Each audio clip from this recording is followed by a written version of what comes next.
Welcome back to the deep dive.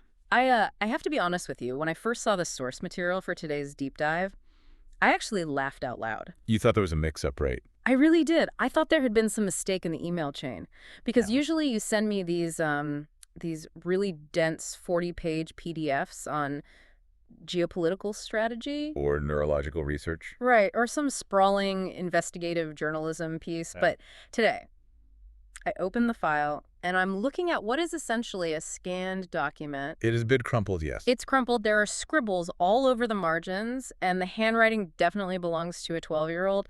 The title is just The Nature of Matter. I know how it looks. I honestly thought, are we seriously doing a deep dive on a 6th grade science homework assignment?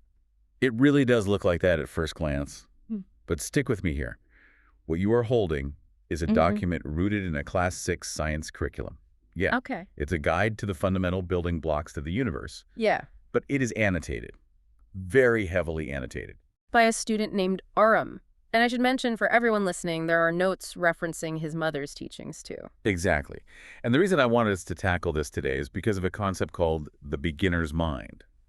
Sometimes we get so bogged down in complex academic jargon that we lose sight of the absolute magic of the basics. We forget to ask the simple questions. Right.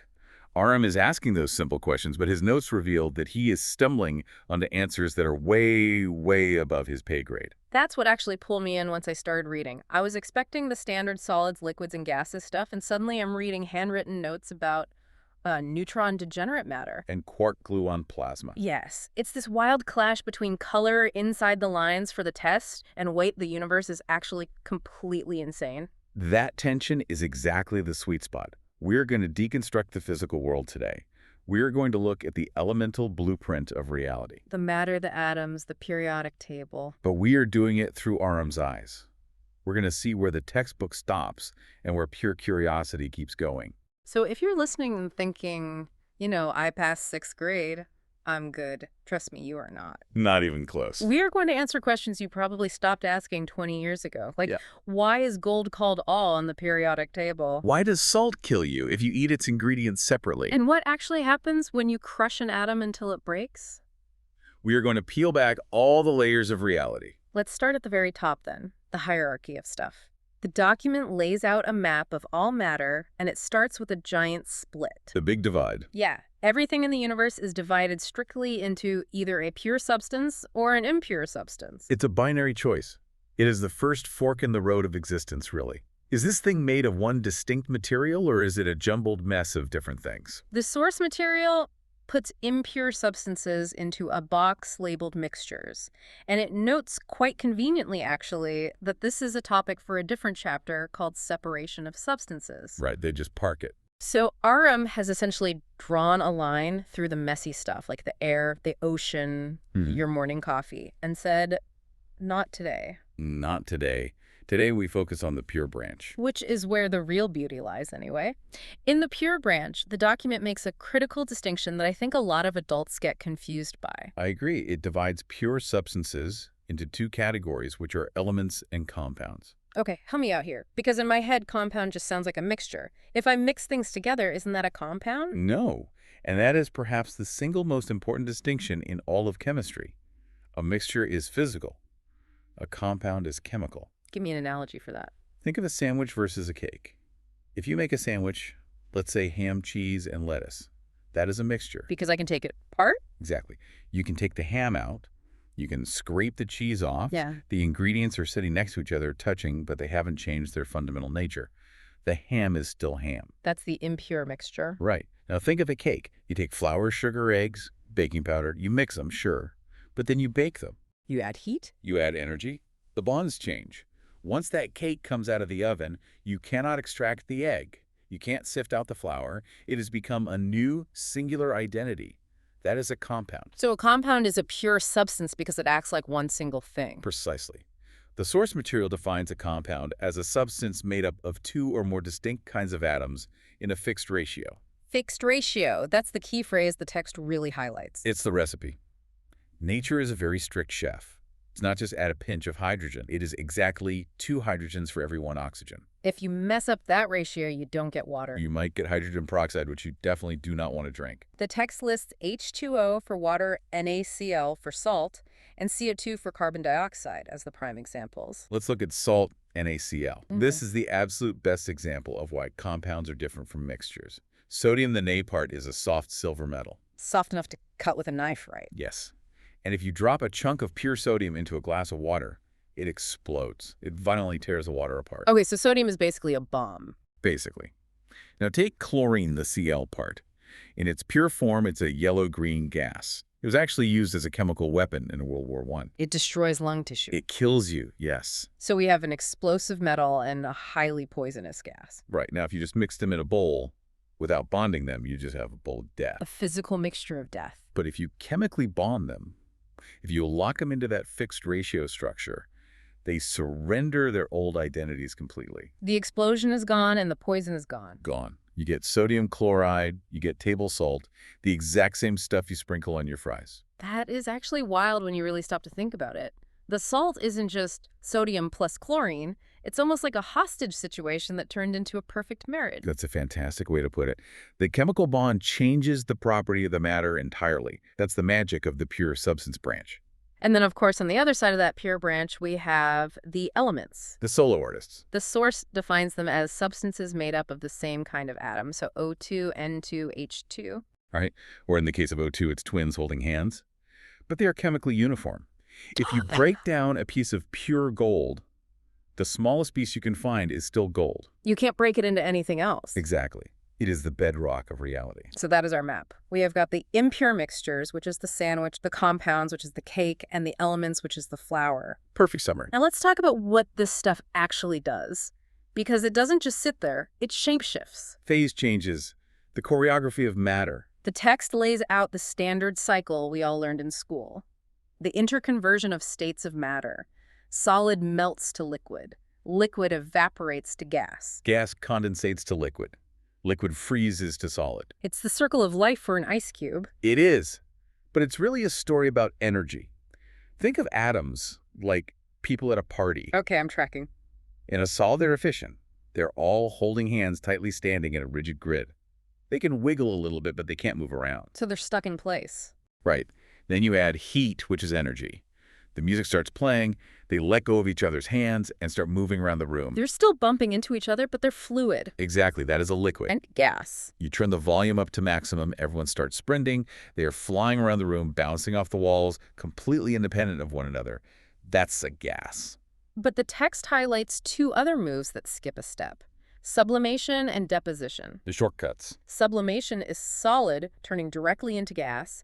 The text mentions dry ice as the classic example. Right, carbon dioxide hates being a liquid at normal atmospheric pressure. Yeah. It's a diva. If you have a block of frozen CO2, dry ice, and you leave it on the counter, it doesn't melt into a puddle. It just vanishes into that spooky fog. It skips the liquid phase entirely and just goes straight to the sprinting phase. And deposition is the exact reverse. Gas straight to solid. You see this on a cold morning with frost on your windshield? Yeah. The water vapor in the air didn't turn into liquid water and then freeze? It just hit the freezing glass and crystallized instantly. Instantly, yes. Okay, so that's the standard menu of matter, solid to liquid gas. But this is where Aram, our class 6 student, decides the textbook is just too boring. Here we go. My favorite part. There is a side note written in very determined handwriting that says, side note from Aram, there are mainly 3 types of matter, solid, liquid, and gas, but there are actually more. And then he drops a list that reads like a sci-fi novel. Read it out. Plasma, Bose-Einstein condensate, superfluid, supersolid, superconductor, quark-gluon plasma, and neutron-degenerate matter. This is a class 6 student casually dropping quantum physics terms. It's absolutely fantastic. Let's break these down, because I have heard of plasma, but the rest of them, I'm completely lost. Right. What is plasma really? The text calls it the 4th state. It's actually the most common state in the entire universe. We are the weirdos for living on a planet made of solids and liquids. Really? Yes, 99% of the visible universe is plasma. So, like stars. Stars, the sun, lightning. Remember our analogy about the party? Sure, solid is holding hands, gas is sprinting around. Plasma is what happens when you heat that gas even more. You give the atom so much energy that the electrons, the little negative particles orbiting the outside, actually get ripped off. They just detach. They can't hold on anymore. So you get this soup of positive nuclei and loose wild electrons. It's an electrically charged gas. So that's why lightning strikes? That's why lightning strikes. That's why Basically. Leon signs glow. It's gas that has been energized right to the breaking point. Okay, so plasma is super hot gas. Now let's go to the complete other extreme. Aram lists Bose-Einstein condensate. BEC. This is the super cold state. We are talking about temperatures just a fraction of a degree above absolute zero. What even happens at that temperature? Things get really spooky. You know how in the gas, atoms are like individuals in a mosh pit bouncing off each other? Yeah. As you get colder and colder, they slow down. But at absolute zero, they lose their individual identity entirely. They start being me and you, and they become us. Wait, what do you mean? The atoms actually overlap and sync up. They become a single quantum wave. It's like that mosh pit suddenly stopping, and every single person marching in perfect lockstep, like a cloned army. So it basically becomes one giant superatom. Essentially, yes. Hmm. It allows us to see quantum mechanics, which usually only happens at the microscopic invisible level with our own naked eyes. That is genuinely mind-bending. RM also mentions superfluid. Imagine a cup of coffee. If you stir it, eventually the swirling stops because of friction, right? Right, it just settles down. A superfluid has zero friction, zero viscosity. If you stirred a cup of superfluid coffee, it would spin forever. Literally forever. Millions of years. Get out. That can't be real. It is. And it can do something even creepier. You put it in a bowl, it will crawl up the sides of the bowl over the rim and drip out the bottom until the bowl is completely empty. It flows against gravity. It flows against gravity because it hates being contained. Right. It has no friction holding it back. I feel like we've left science and just entered magic at this point. That is quantum mechanics for you. It is magic with mathematical rules. Okay, the last two on ARM's list sound by far the most intimidating. Quark-gluon plasma and neutron-degenerate matter. These are the heavy hitters. Quark-gluon plasma is the primordial soup. It is what the entire universe was made of for the first few microseconds after the Big Bang. How hot are we talking? It's so hot that even protons and neutrons melt. They melt. I thought they were the building blocks. They're made of even smaller things called quarks, which are held together by gluons. In this state, it's just a hot mess of free-floating quarks. We can only recreate this in massive particle colliders for a tiny split second. And what about neutron-degenerate matter? This one is my absolute favorite. This is the stuff you find inside a neutron star. Imagine a star much, much bigger than our sun collapsing and dying. Okay. Gravity gets so intense that it squeezes the atoms. It literally squeezes all the empty space out of them. It crushes the electrons directly into the protons. It merges them together. Yes. And remember, protons have a positive charge. Electrons have a negative charge. They cancel each other out and become neutrons. So the whole star becomes just one giant dense ball of neutrons. How dense is it exactly? If you had a teaspoon of neutron-degenerate matter, just a regular teaspoon from your kitchen, Yeah. it would weigh as much as Mount Everest. 1 teaspoon equals Mount Everest. And if you dropped that teaspoon on Earth, it wouldn't just sit on the table. It would punch a hole straight through the table, through the floor, through the Earth's crust, all the way down to the core. And this kid, Aram, just casually put this in a side note. Oh, yeah, by the way, there's matter that weighs as much as a mountain per teaspoon. It shows a real hunger for the extremes. The textbook gives you the safe, middle ground water-ice scheme. Aram wants to know about the very edges of the map. Speaking of the map, let's zoom in a bit. We've looked at the states of matter. Now let's look at the actual building block itself, the atom. The fundamental pixel of reality. The text gives us the classic visual model. We have a nucleus in the center containing protons and neutrons, and we have electrons orbiting in shells. It looks like a little solar system. Right. That's the Bohr model. It's classic. It's a little bit of a lie, but it's a very useful lie. We will get to the lie in just a second. First, let's cover the charges. The text is very clear. Protons are positive, electrons are negative, neutrons are neutral. Simple. The Holy Trinity particle physics right there. But then we have another ARM note, and this one really stopped me in my tracks. Ah, yes, the ARM observation. The note literally says, quote, Aram, did you know that the proton and neutrons have the same charge but just negative, unquote? Let's just pause on that for a second. I read that and I thought, is he a genius or is he totally confused? Because the text right above it just said neutrons are neutral, zero charge. But Aram says they have the same charge but negative. I love this moment in the document because this is exactly what real learning looks like. It is messy. Let's play detective here. What is he actually trying to say? Well, he's definitely wrong about the neutron. A neutron with a negative charge isn't a neutron anymore. Correct. If a neutron had a negative charge, the nucleus would just fly apart. You can't have negative things clumped perfectly together with positive stuff in that tiny space without total chaos. So did he mean the electron? That is the most likely theory. If you swap the word neutron for electron in his sentence, it becomes a profound, fundamental scientific truth. Did you know that the proton and electron have the same charge but just negative? Yes, the magnitude of the charge is identical. A proton is precisely +1. An electron is precisely -1. It's not like the proton is +5 and the electron is -0.2. Exactly. They are perfect mirror images of each other in terms of strength. That perfect symmetry is the only reason matter holds together at all. If the electron was even slightly stronger, atoms wouldn't be stable. So he is noticing that symmetry. He is seeing the deep balance of nature. Hey, these two things are opposites, but they are exactly equal. He just got the vocabulary word wrong. He wrote neutron instead of electron.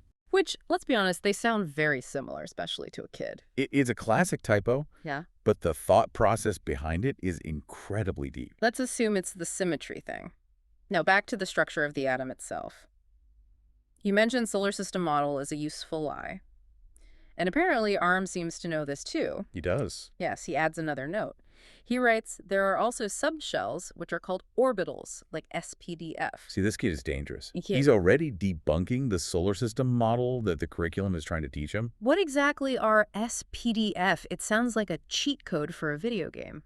It stands for Sharp, Principal, Diffuse, and Fundamental.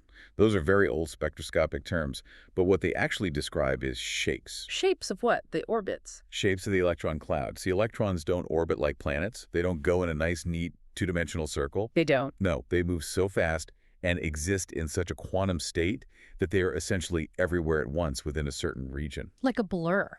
Exactly like a blur. Imagine a ceiling fan. When it is turned off, you see the distinct blades. When it is turned on high, you just see a blurry solid disk. You can't tell where one blade is at any exact moment. You can't say the blade is here or there. It is basically everywhere in that circle at the same time. That is an electron orbital. It is a three-dimensional cloud of probability. And SPDF are the specific shapes of those blurry fans. Yes, the s orbital is a sphere. It is just a ball of probability around the nucleus. The p orbital looks kind of like a dumbbell or an hourglass. And the others? The d and f orbitals get really wild. They look like strange clover leaves and pacifiers and balloon animals. So an atom isn't a bunch of flat rings. It is a bunch of overlapping balloons and dumbbells. Yes, it is a highly complex 3D geometry. Aram mentioning SPDF means he is peering right behind the curtain of the simplified school model and seeing the actual quantum architecture underneath. That brings us to the atomic number, or Z as the text calls it. It says Z is the number of electrons present in an atom, which is equal to the number of protons. It's the ID card of the element. You can change the number of neutrons in an atom. What happens then? That just makes an isotope. It's like the atom gaining or losing weight. You can also change the number of electrons. And that does what? That makes an ion. It's like changing the atom's mood or electrical charge. Yeah. But if you change the number of protons, you fundamentally change who you are. So carbon is carbon specifically because it has 6 protons. Right. You add one more proton. It isn't just heavy carbon or charged carbon. It ceases to be carbon entirely. It becomes nitrogen. So the proton count really is the soul of the atom. It is the single defining characteristic. Okay, let's get into the rules of how these atoms actually interact with each other. Section 4 is the rules of engagement, because apparently atoms are very strict about their personal space. They have very specific occupancy limits for those electron clouds. The text outlines the strict shell rules.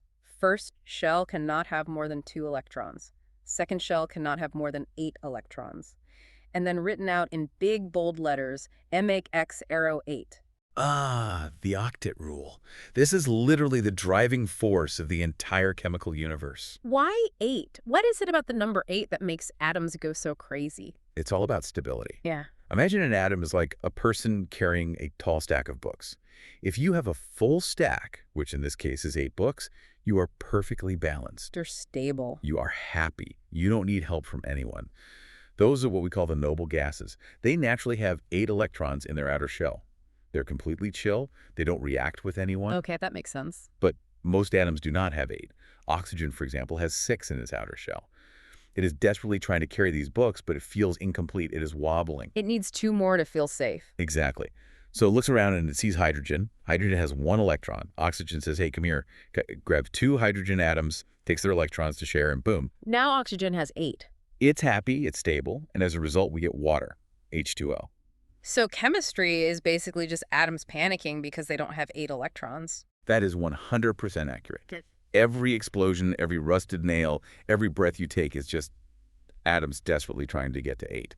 It's pure peer pressure on a molecular scale. That makes the nomenclature section of the blueprint so much more interesting. The text has a very specific rule about writing symbols. First letter always capital, second letter always small. The case sensitivity rule. It seems like just a petty grammar thing at first. Nitrogen is N, chlorine is Cl with a lowercase l. Why does it matter so much? It matters because of the exact kind of confusion we talked about earlier. Let's take the element cobalt. The symbol is capital C, small o, Co. Okay, cobalt is a metal, right? It's a metal. We use it in hip replacements and magnets. Very useful. Now imagine you write capital C and then a capital O. That means carbon and oxygen. Yes, that is carbon monoxide. Oh, wow. One is a solid metal that helps you walk. The other is a colorless, odorless gas that will quietly kill you in your sleep.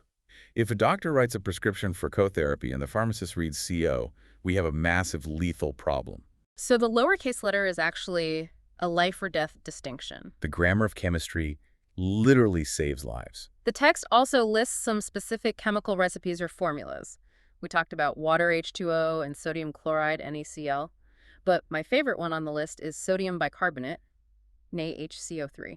Baking soda. I just love that baking soda is considered deep science in this curriculum. But it is a great molecule. Yeah. It has got a bit of everything, sodium, hydrogen, carbon, oxygen. It's a complex little machine. And what happens when you bake it? When you heat it up, it breaks down and forcefully releases CO2 gas.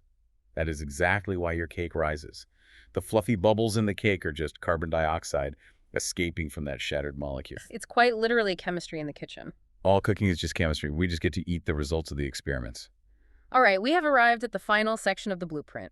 Section 5, which is the roll call, the first 20 elements. The starting roster of reality. The text lists them out 1 through 20, hydrogen, helium, lithium, beryllium, all the way down to calcium at number 20. I think we should walk through these not just as a boring list, but as a journey across the periodic table. Because there are distinct tribes here.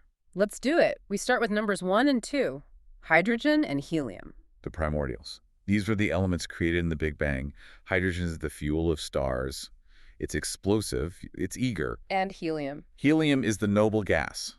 It has 2 electrons, which actually fills its tiny first shell completely. It's perfect. It floats. It refuses to bond with anything. Then we hit the second row, lithium at 3, beryllium at 4, boron at 5. This is where the solids start appearing. Lithium is the lightest metal in the universe. It is sitting in your phone battery right this second. Then we get to carbon at number 6. The absolute king. All known life is carbon-based. It has 4 electrons in its outer shell, which means it can bond to 4 different things all at once. It's the ultimate connector. It's the central Lego brick of life. Next is nitrogen at 7 and oxygen at 8. The air tribe. Nitrogen is relatively calm. It makes up the vast majority of our atmosphere. Oxygen's the fiery one. It loves to react. It burns things that rust metal. It keeps us alive. Fluorine at 9 and neon at 10. Fluorine is the highly aggressive cousin of chlorine. It is incredibly reactive. It will literally burn straight through glass. And neon. Another noble gas. It has its perfect 8 electrons. It is done making friends. It just glows a beautiful red when you zap it with electricity. Then we jump down to the third row, sodium at 11, magnesium 12, aluminum 13. The builders. Sodium we already know is explosive in water. Magnesium burns with a blinding white light. They use it in emergency flares. Aluminum is the light, sturdy metal we use for soda cans. Silicon at 14. The digital king. Just like carbon is the foundation for biological life, silicon is the foundation for computers. It's the perfect semiconductor. Phosphorus 15, sulfur 16, chlorine 17. The smelly ones? Phosphorus is highly reactive. We put it in match heads. Sulfur smells like rotten eggs and volcanic vents. Chlorine is the harsh pool cleaner. Argon at 18. Yet another noble gas. We use it inside light bulbs to keep the filament from burning up. And finally, rounding out the 20, we have potassium at 19 and calcium at 20. The body metals. Potassium is an electrolyte that keeps your nerves firing. Calcium builds your bones and teeth. It's amazing when you lay it out like that. That's the list. Almost everything we touch, eat, or breathe on a daily basis is just a remix of those specific 20 ingredients. And do you notice the pattern as we went through? We went from gas to solid to gas, from highly reactive to completely inert. It's a repeating rhythm entirely determined by those electron shells filling up one by one. Now, before we wrap up, we absolutely have to talk about the names, because the text has a special notes section regarding the symbols. Most of them make sense. Carbon is C, oxygen is O. But some of them definitely do not. The etymology deep dive. This is where human history crashes into hard science. Let's play a game. I'll give you the history if you give me the weird symbol. Oh, I love this. Let's go. First one is sodium. The symbol is Ne. Natrium. It comes from the ancient Egyptian word antrage, which referred to natrine. That was a specific type of salt they used for mummification. Wait, so No is essentially mummy salt. Basically, yes. Wow. Okay, next is potassium. The symbol is K. Kalium. This comes from the Arabic word alquali, meaning calcined ashes. We actually get the English word alkali from this exact root. Go to ashes. It refers to potash, literally ashes from a pot, which is how they used to extract potassium to make soap back in the day. Okay, let's do the fancy metals. Gold. The symbol is Oca. Aroma. It's Latin for shining dawn. The Romans looked at gold and saw the sunrise captured perfectly in a metal. That is pure poetry. It really is. Gold doesn't rust, it doesn't tarnish. It is eternal, just like the sun. Silver. The symbol is Ag. Argentum. It's Latin for white or shining. And here is a fantastic historical fun fact. You know the country Argentina. Yeah, of course. It means land of silver. The early Spanish explorers heard local indigenous rumors of a massive mountain of silver, the Sierra de la Plata. So they named the local river Rio de la Plata, River of Silver, and eventually the entire region became Argentina. Wait, so the entire country of Argentina is essentially named after the chemical symbol Ag. Or rather, they share the exact same Latin root. The country is literally named after the element. That is mind-blowing. Okay, copper. Symbol is Cu. Cuprum. This one's a geography lesson. In the ancient world, if an empire wanted copper, you went to one specific place, the island of Cyprus. Ah, I see where this is going. The Romans called it as Cyprium, which just meant metal of Cyprus. Eventually, over time, that got shortened to just cuprum. So copper just translates to the Cyprus metal. Exactly. Last one on the list. Iron. Symbol is Fe. Ferrum. It's a very old, very strong word. It implies hardness and durability. We still use it today when we say ferrous metals or ferromagnetic. Right. When you write Fe on a chalkboard, you are directly connecting with ancient Roman blacksmiths forging swords for the legion. It really hits home that this isn't just a sterile list that Aram memorized for a standardized test. It is a living history of human civilization. Mummies, Roman swords, Spanish explorers, Egyptian soap makers. It's all hidden right there in the periodic table. Science doesn't exist in a vacuum. It exists right alongside our history. So we have covered a massive amount of ground today. We went from the sandwich versus cake debate of compounds to the frozen mosh pit of Bose-Einstein condensate. We investigated Aram's negative neutron and found a deep universal symmetry. We met the intense peer pressure of the octet rule, and we traveled all the way from Cyprus to Argentina via chemical symbols. It has been quite a journey. And usually this is the exact moment where we wrap up the deep dive. But I want to leave you, the listener, with one final provocative thought that builds right out of Aram source material. Let's hear it. We spent this entire hour talking about the pure side of the map. Elements and compounds, the things with strict rules and fixed ratios. The neat and tidy chemistry. Right. But the source document explicitly mentioned at the very beginning that the impure side, the homogeneous and heterogeneous mixtures, is an entirely different chapter. The messy stuff. The messy stuff. And the truth is, the world we actually live in, the world you interact with every single day, is mostly impure mixtures. It's true. Pure elements are actually incredibly rare in nature. The air you are breathing right now is an impure mixture of nitrogen, oxygen, argon, and pollutants. The coffee you drank this morning is a wildly complex, heterogeneous mixture of water oils and dissolved solids. Even your blood is a mixture. Exactly. So I invite you to look around you today, look at your coffee or the air out your window, and wonder, how is that actually separated? How do we pull the pure out of the impure? Because that is where the real chaos of the universe lives. It's a great question to carry with you. And a massive shout out to the Arams of the world out there. The students who keep looking at the standard curriculum and asking what else is there. Keep looking for the plasma. Keep asking about the mountain and the teaspoon. Never lose that beginner's mind. Thanks for deep diving with us today. We will see you next time.